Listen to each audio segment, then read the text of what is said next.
personal narrative of Stan Lisinski of the events he experienced on April 5th, 1967. He was also a Navy corpsman who served with my dad at Whispering Pines. I had roughly 90 days remaining. It was a Wednesday. I was working in the records area, compiling a record of those who needed immunization updates. Tom was working in the lab. Don Gannon was working in the front office with Chief Bowers.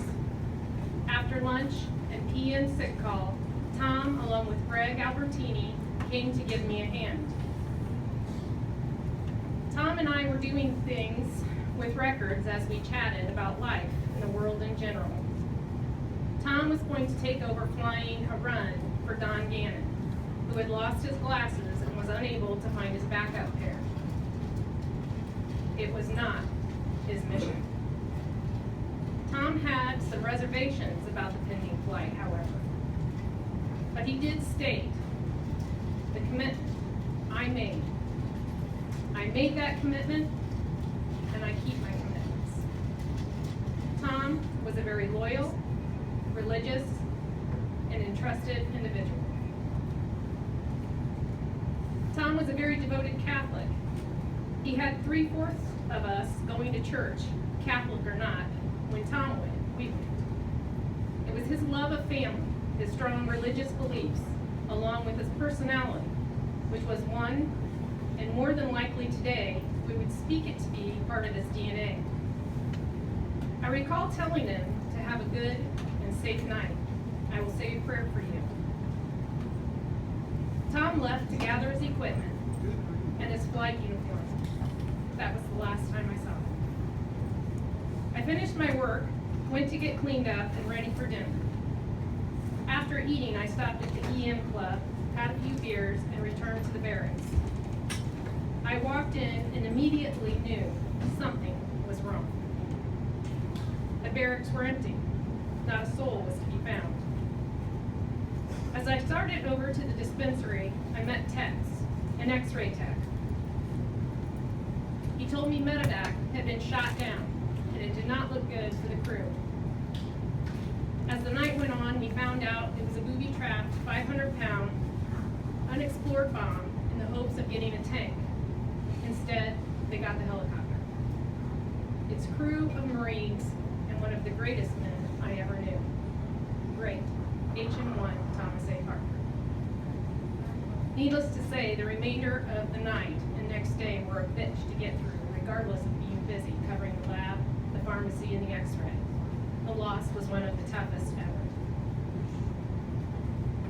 A few days later, I was assigned to fly Operation DeSoto. It was quite a day, as we flew 1 medevac and 2 POW pickups.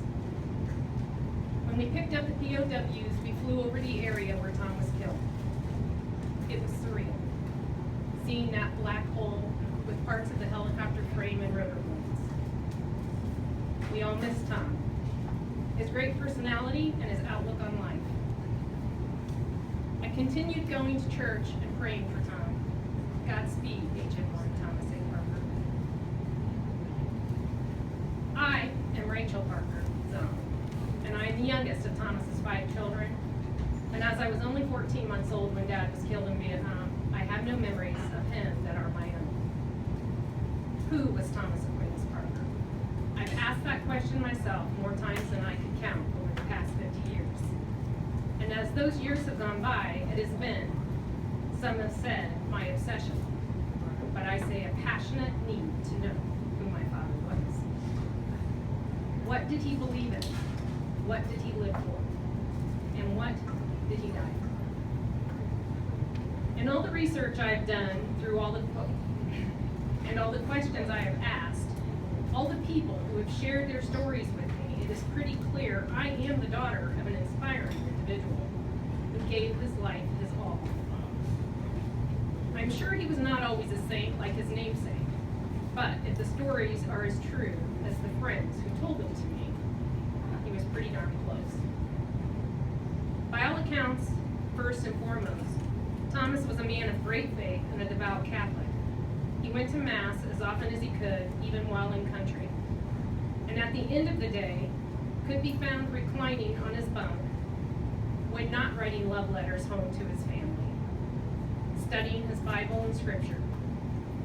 He was a devoted family man, often showing off photos of his beautiful bride Betty and the 5 little ones safe at home. He was a trusted friend, a dear friend that had something about him some people would find hard to describe. A light in his eyes, his smile that drew you in. He embodied compassion and kindness that was healing to one's soul.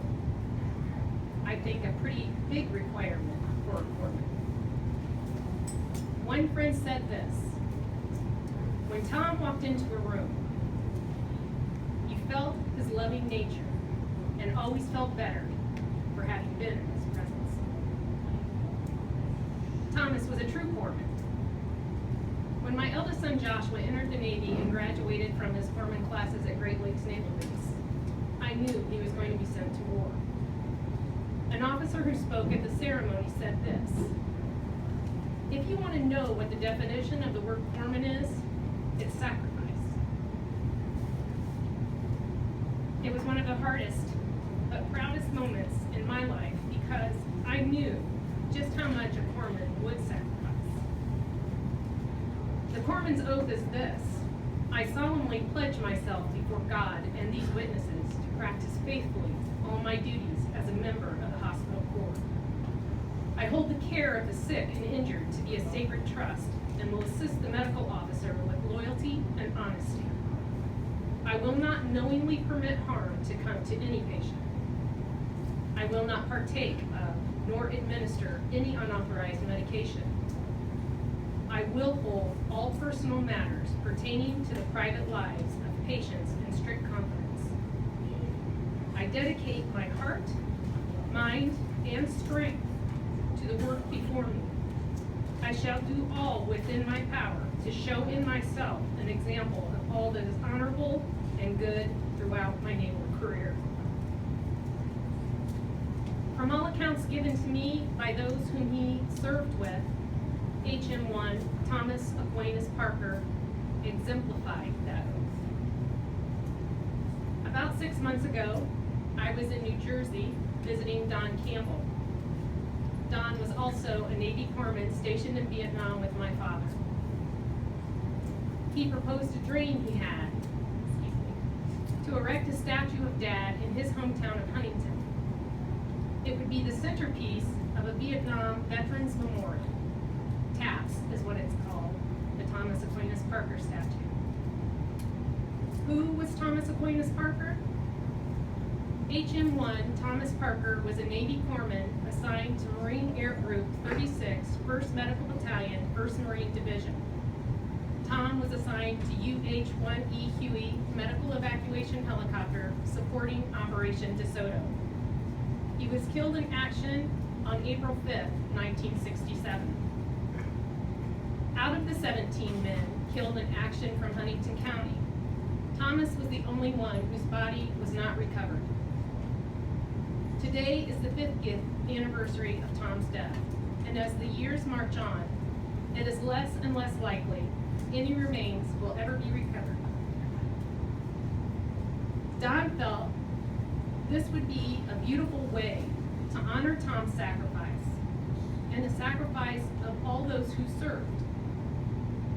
A homecoming to celebrate his life and legacy, and to honor your service and sacrifice, and to maybe help bring peace to that part of each one of our Vietnam veterans, that piece of themselves that they left behind at war, and to bring peace to their families, that peace that war took from them.